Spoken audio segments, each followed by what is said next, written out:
오늘 읽은 본문은 구원받은 그리스도인이 어떻게 살아야 하는지를 우리에게 말씀해주고 있습니다. 중생하여 회심한 그리스도인은 비로소 거룩한 삶을 살 수 있는 새로운 생명을 부여받았습니다. 이러한 새로운 생명을 부여받지 않고는 사람은 거룩한 삶을 전혀 살 수가 없는 거예요. 본문 18절과 19절에서 이 사실을 잘 설명해주고 있습니다. 18절에 보면 너희 조상이 물려준 헛된 행실에서 대속함을 받은 것은 이라고 말씀하고 있죠. 너희 조상은 누구예요? 아담이거든요. 인간은 아담에게서 물려받은 죄, 원죄를 안고 태어났습니다. 그래서 원죄로부터 헛된 행실, 즉 죄를 범하게 되는 것이죠.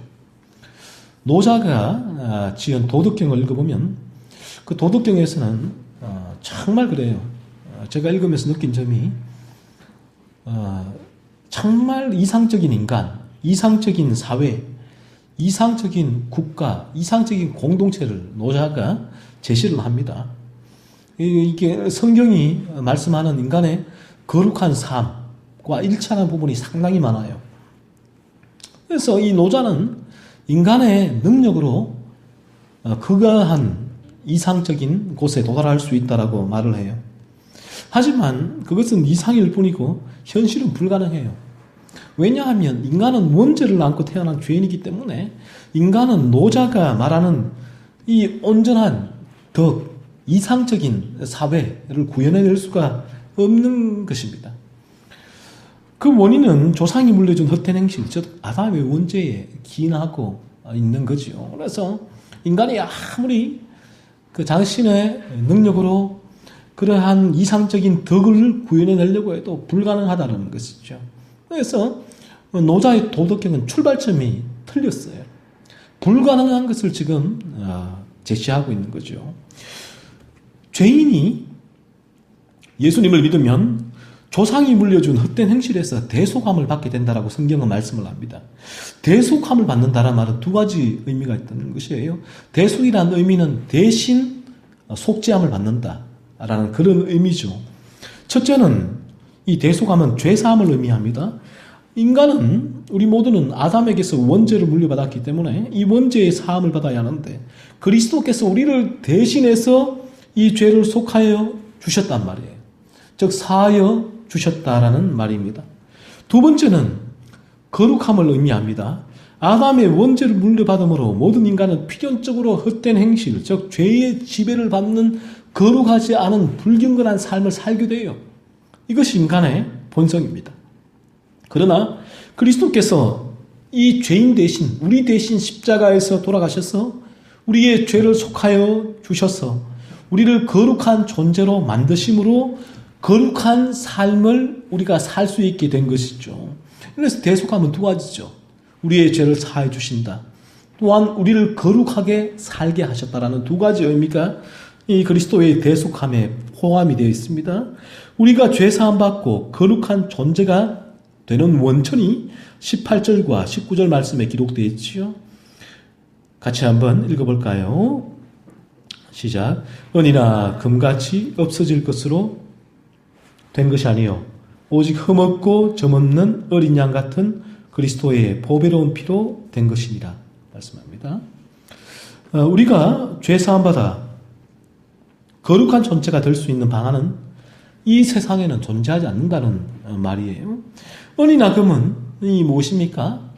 이 세상의 사람들이 이 세상에서 최고의 가치로 여기는 것들이에요. 은, 금 얼마나 좋아합니까? 최고의 가치란 말이에요. 사람들은 부자가 되어 떵떵거리며 살기 위하여 수단과 방법을 가리지 않아요. 그래서 은금을 긁어 모읍니다. 하지만 세상에서 최고의 가치가 부여된 은과 금으로도 세상의 최고의 가치, 최고의 존재, 가치가 있는 그 은금으로도 인간의 죄사함과 거룩함은 이루어질 수가 없다는 거예요. 오직 단 하나, 인간의 죄를 사하고 죄를 거룩한 존재로 변화시킬 수 있는 유일한 것이 있습니다. 그것은 바로 그리스도의 보배로운 피라고 말씀을 해요. 피는 그리스도께서 생명을 내주신 것을 의미합니다. 그리스도께서는 십자가에서 달리셔서 팔과 발에 대못을 박히시고 또 옆구리에 창을 찔리셨습니다. 그래서 피를 흘려주신 거죠. 즉 생명을 내어주셨습니다. 우리의 죄를 대신해서 죽으신 것이에요. 그리스도께서는 십자가에서 죽으셔야 할 아무런 죄가 없으셨습니다. 십자가는 저주의 상징입니다. 저주받은 죄인이 십자가에서 죽는 거예요. 하지만 우리 주님은 아무런 죄가 없이 십자가에 달려 죽으셨습니다. 왜요? 누구 때문에? 우리 때문에 그런 것입니다. 그래서 19절에서는 흠없고 점없는 어린 양 같은 그리스도라고 말씀하는 거예요. 그리스도는 아무런 죄가 없으셨다는 거예요. 흠과 점이 없으신 분입니다. 거룩하신 하나님의 아들이셨습니다. 이 거룩하신 하나님의 아들이 이 세상에 인간의 몸으로 오신 거예요. 왜요? 우리를 대신해서 그 저주를 받으시기 위해요.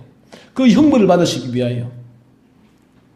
그리스도께서는 십자가에서 돌아가셔야 할 아무런 죄도 없으셨지만 그리스도께서는 우리를 대신하여 우리의 죄로 인하여 십자가에서 돌아가셨습니다. 피를 흘려주셨습니다. 누구라도 그러므로 이 그리스도의 십자가에서 흘린 그 피를 믿는 사람, 그리스도의 피 한 방울은 온 세상의 모든 죄인의 죄를 깨끗이 사하고도 남음이 있는 피예요. 죄사함 받고 거룩한 존재가 됩니다. 그리스도의 피를 믿는 사람은 대속함을 받게 됩니다.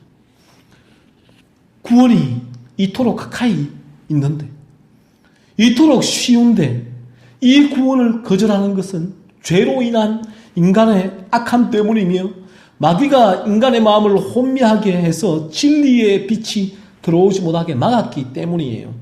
이 시간 이토록 가까이 우리 앞에 놓여져 있는 그리스도의 십자가 앞으로 나오시기 바랍니다. 그 십자가를 바라보시기 바랍니다. 그 십자가에서 그리스도께서 저와 여러분의 죄를 위하여 팔과 발에 못 박히고 옆구리에 창을 찔리시고 생명의 피를 흘려주신 그리스도를 바라보시고 그리스도의 피를 믿으시기 바랍니다. 그리스도의 보혈로 여러분의 몸과 마음을 흠뻑 적시십시오. 그러면 놀라운 일이 일어납니다. 그 순간 우리의 모든 죄가 사함받게 되고요. 우리가 거룩한 존재가 됩니다. 그 순간 그러한 일이 일어나는 거예요. 얼마나 단순합니까? 얼마나 쉬운 일입니까? 왜 이토록 단순하고 쉬운 우리 앞에 놓여져 있는 구원을 거부하는 것입니까? 믿지 않는 것입니까? 그래서 그리스도의 보혈을 믿는 사람은 더 이상 세상의 헛된 행실, 죄악을 따라 살아갈 수가 없는 존재가 됩니다. 내가 이제는 세상에 헛된 행실을, 죄악을 따라 살려고 해도 그런 삶을 살 수가 없게 되는 거예요. 왜요? 그의 마음에 그리스도의 생명이 들어와서 거룩의 씨가 심어져 있기 때문에 그런 것입니다.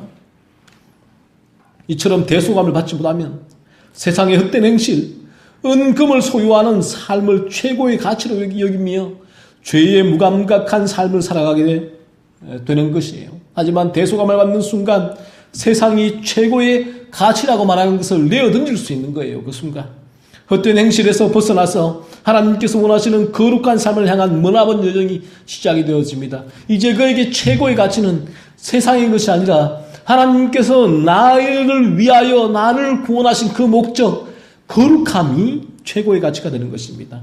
오늘 본문은 죄사함받아 거룩한 존재가 되어 머나먼 여정을 걸어가는 철로 역정을 시작한 철로 역정 가운데 천국 가기까지의 여정 가운데 있는 그리스도인에게 주어진 말씀입니다. 그리스도의 보배로운 피로 죄 사함받아 거룩한 존재가 된 그리스도인은 하나님께서 원하시는 거룩한 삶의 방향으로 살아가게 됩니다.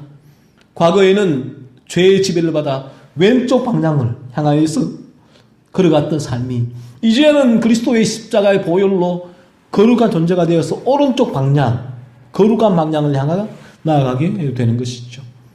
하지만 이처럼 구원받은 그리스도인도 천국에 가기까지는 연약한 육신을 입고 있기 때문에 이 연약한 육신으로 말미암아 죄의 유혹을 받게 됩니다. 순간순간.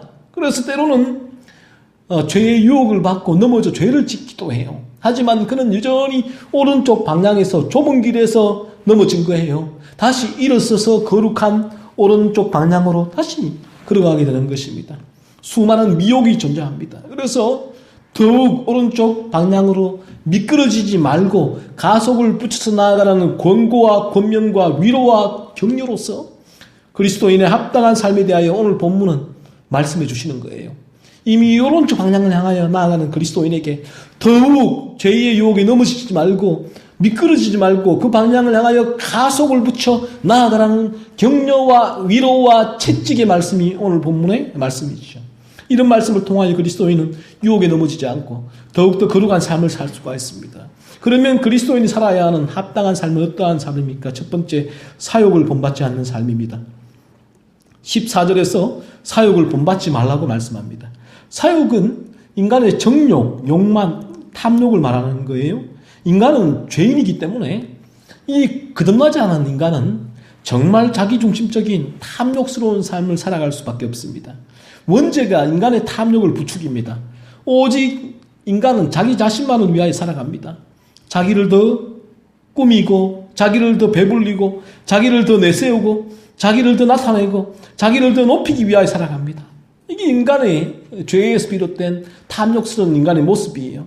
자신의 탐욕을 채우는데 방해가 되는 존재에게는 가차없이 분노하고 그러한 자신의 탐욕을 방해하는 존재가 힘이 없으면 응징하고 그리고 더 나아가서는 제거해버리는 거예요.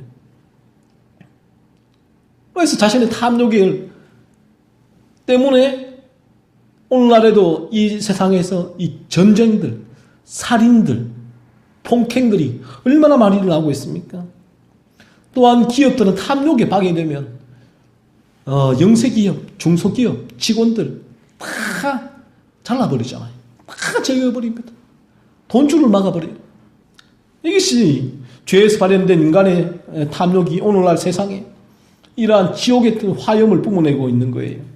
이러한 사욕은 오늘 본문에서 전에 알지 못할 때에 따르는 사욕이라고 말씀합니다. 전에 알지 못할 때는 언제입니까? 진리를 알지 못할 때예요. 이 십자가의 진리를 알지 못해서 십자가의 진리로 나와 십자가의 진리를 믿지 않을 때, 즉 중생하지 않았을 때에는 인간은 필연적이에요. 사욕을 따라 살아가게 되어 있습니다. 자신의 탐욕을 따라 살아가게 되어 있습니다. 아무리 그 탐욕을 버리고 자기 중심적이지 않은 삶을 살아가려고 해도 일반 은총에 한계가 있는 거예요. 그 한계를 벗어날 수가 없는 것입니다. 어느 정도는 일반 은총의 양심과 가족과 정과 헌법의 또 견제장치에 의해서 그러한 삶을 탐욕을 버리는 삶을 살아가려고 애를 쓰지만 그러나 그 안에 탐욕은 원죄에서 비롯되기 때문에 결국은 그 한계를 벗어나지 못하고 탐욕스러운 삶을 살아가게 되는 것이죠. 이것이 죄악된 인간의 본성이에요. 아무리 이기적으로 살지 말라고 해도 안 됩니다. 이것이 가르쳐서 되는 게 아니에요. 교육에서 되는 게 아니에요. 도덕과 윤리와 도덕에서 교정해서 될 일이 아니란 것입니다. 원죄에서 비롯된 탐욕을 인간은 우상처럼 떠받들고 있기 때문에 이 탐욕을 제거하는 것이 불가능하다는 것이죠. 그런데 중생하고 회심에서도 이러한 사욕의 영향을, 유혹을 받습니다. 중생하고 회심하면 탐욕을 버리는 삶이 가능해져요. 그러나 오른쪽 방향을 향해서 나아가게 되는데, 그러나 이 회심한 사람도 때로는 사욕의 미혹을 받습니다. 천국 가기 전까지는 그래요. 탐욕을 쫓고자 하는 삶, 탐욕에 넘어지는 삶이 그리스도인에게도 나타난다는 거예요. 지속적이지는 않지만 간혹 미혹에 넘어지기도 합니다. 이것이 천국 가기 전에 인간의 한계예요. 오늘도 사욕은, 탐욕은 우리를 미혹하고 유혹합니다. 탐욕을 좇는 지극히 이기적인 삶을 살라고 유혹을 합니다. 그러나 성경은 분명히 말씀해요. 사욕을 좇는 삶은 구원받기 이전의 삶이라고 말입니다. 이제 우리는 사욕을 좇지 않는 삶을 살아야 합니다. 왜냐하면 사욕을 좇지 않는 삶을 위하여 우리가 구원받았고 그러한 삶을 살아갈 수 있는 능력을 부여받았기 때문이에요. 그래서 이기적인 삶이 아니라 하나님을 먼저 생각하고 나의 욕심을 내려놓는 삶을 살아야 합니다. 그런 삶을 살 수가 있는 것이에요.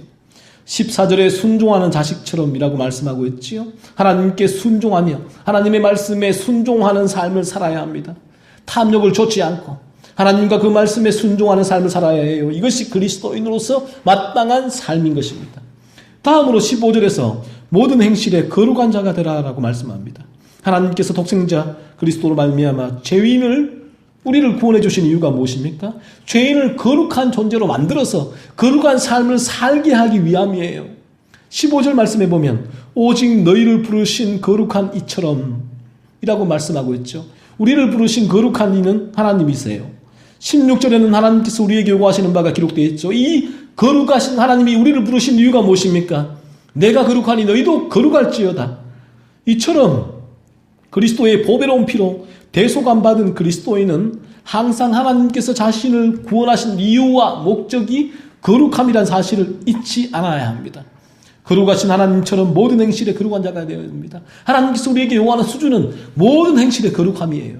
이것이 구원받은 그리스도인이 나아가야 하는 삶의 목적이고 방향인 것입니다. 그는 모든 행실에서 거룩함을 이루기 위해서 애를 쓰게 됩니다. 하지만 이 땅에서 죄의 유혹에 그러한 거룩함의 도전과 또 그 도전의 저항과 넘어짐의 모습이 나에게 있다는 것이죠. 하지만 우리는 오늘도 이 말씀을 되새기면서 온전한 거룩함을 이루기 위하여 나아가야 하는 것이죠. 이러한 삶이 어떻게 가능합니까? 우리 안에 거룩한 씨앗이 심어졌기 때문입니다. 그렇지 않으면 인간이 아무리 노력을 해도 불가능해요. 우리 안에 거룩의 씨앗이 없다면 아무리 이런 방향을 향해 살려고 해도 불가능해요. 그래서 이 노자의 도덕경의 한계가 여기에 있는 거예요. 노자의 도덕경의 에서의 모습은 옳은 방향이에요. 오른쪽 거룩한 삶을 노자의 도덕경도 제시를 합니다. 그러나 출발이 달라요. 죄인된 인간의 그 죄성을 그리스도의 십자가의 보배로운 피로 대속함 받지 않고 거룩의 씨앗이 심겨지지 않고는 절대로 노자가 말하는 거룩한 삶을 인간은 이루어낼 수가 없는 거예요. 이곳을 바라보지만 인간은 이 왼쪽을 향하여 달려가게 되는 것이죠. 아주 아이러니한 삶이죠. 여기에 세상의 모든 학문에 또 세상의 모든 종교에 한계가 있는 것이죠. 그래서 우리 기독교는 실제적인 능력 있는 종교라는 것입니다. 그리스도를 믿으면 우리의 삶은 이 방향을 향하여서 달려가게 됩니다. 이러한 방향을 실제적으로 나에게서 이루어지게 되는 것이죠. 이러한 이상이 나에게서 이루어지고 이상적인 가정이 이루어지고 이상적인 공동체가 국가가 이루어지는 것이죠. 물론 천국의 모델입니다. 하나님의 통치가 거기에 임하기 때문이에요.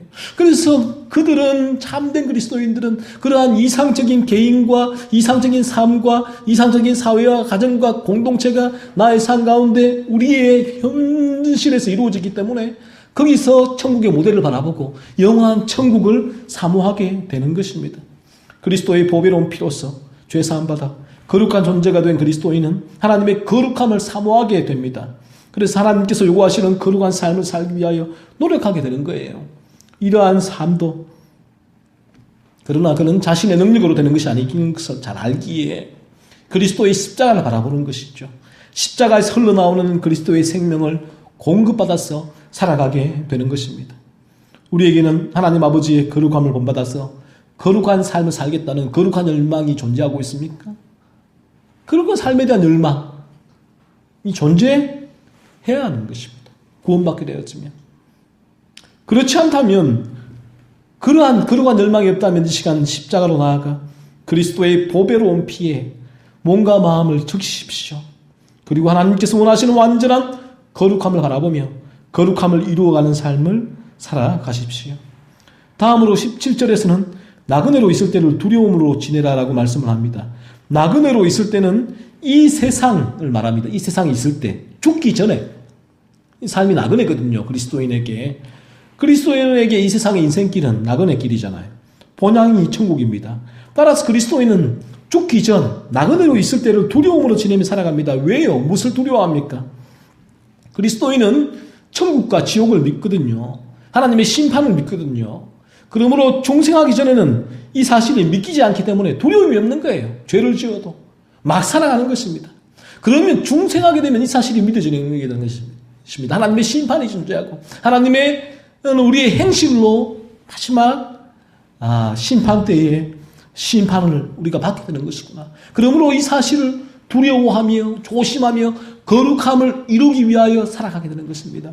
천국과 지옥과 하나님의 심판을 날마다 바라보며 그 하나님이 우리의 행실로 마지막 심판 때에 판결하신다는 사실을 두려워하며 구원받은 그리스도인은 그러므로 더욱더 거룩한 삶을 살기 위하여 애를 쓰게 되는 것이죠.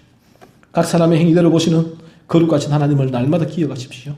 죄를 심판하시는 하나님을 두려워하십시오. 이처럼 그리스도의 보배로운 피로 구원받아서 거룩한 삶을 온전히 살아갈 수 있는 우리가 되어야 하겠습니다.